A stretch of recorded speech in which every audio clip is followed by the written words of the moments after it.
Fitness Princess, and I'm so excited to be back with you today.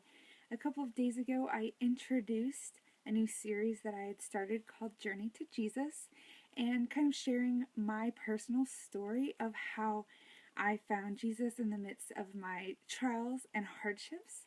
And today I wanted to come back here and talk to you a little bit about the next phase that I was in, and that is all about mindset. Now, when I first started my fitness journey, it was not related to God at all. I kind of had forgotten about Him. Didn't really forget about Him. I just didn't incorporate Him, I guess, in my journey. And so after my granny had died, I had already had the desire to change my relationship with Christ.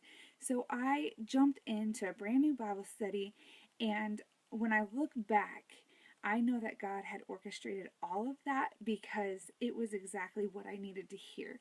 We had been studying Revelation, and it talked all about heaven. And so as I was studying about heaven, I was healing my heart. God was healing my heart.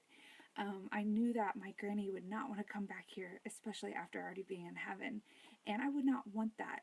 So as I was reading and as I was healing, God was opening windows and doors for me, and He was convicting me, and He was testing me, and He just all of these good things as I was growing in my faith. And one day I was reading in First Corinthians, and I had a mindset shift about my health and fitness. See, I was getting on track with Jesus, but I was kind of neglecting my own health. In that time, I had been comforting myself with food as my husband was gone, and I was then grieving the loss of my granny, and I was comforting myself with food and not allowing him to comfort me instead. And so I want to read these verses to you and share about how my mindset then shifted. 1 Corinthians 6:19 through 20, and it says, "Do you not know that your body is a temple of the Holy Spirit who is in you, whom you have received from God?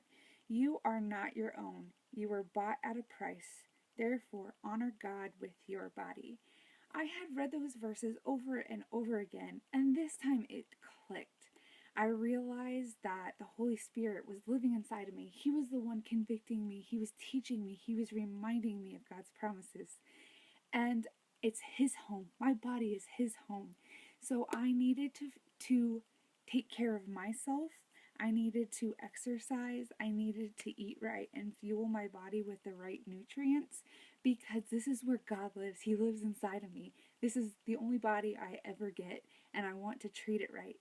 And when I flipped my mindset that this was my act of worship, that I was honoring Him by making sure I got in my sweat session every single day, and that I was fueling myself with the right nutrients instead of eating junk, I had a whole new outlook on my health. And so that mindset shifted. And I know that I need to keep that mindset in the forefront of my mind so that I can remember that, because there are days that are tough. There are days that I just want to sleep, that I don't want to get out of bed to go work out, that I don't want to have to eat another salad. By the way, I don't eat that many salads. I don't like them. So there are just those days that are tough. But knowing why you're doing this, that this is my act of worship because I'm honoring God when I take care of my body because it's His home, that puts a whole new spin on things. So that's how my mindset shifted. And tomorrow I'm going to come back and talk to you about my next phase. And I hope that you can see that health and fitness is not all about losing weight, looking good, feeling good, but it's also a form of worship. And I hope that you can honor God in your workout sessions as well. I hope you're having a great day, and I will talk to you all soon. Bye.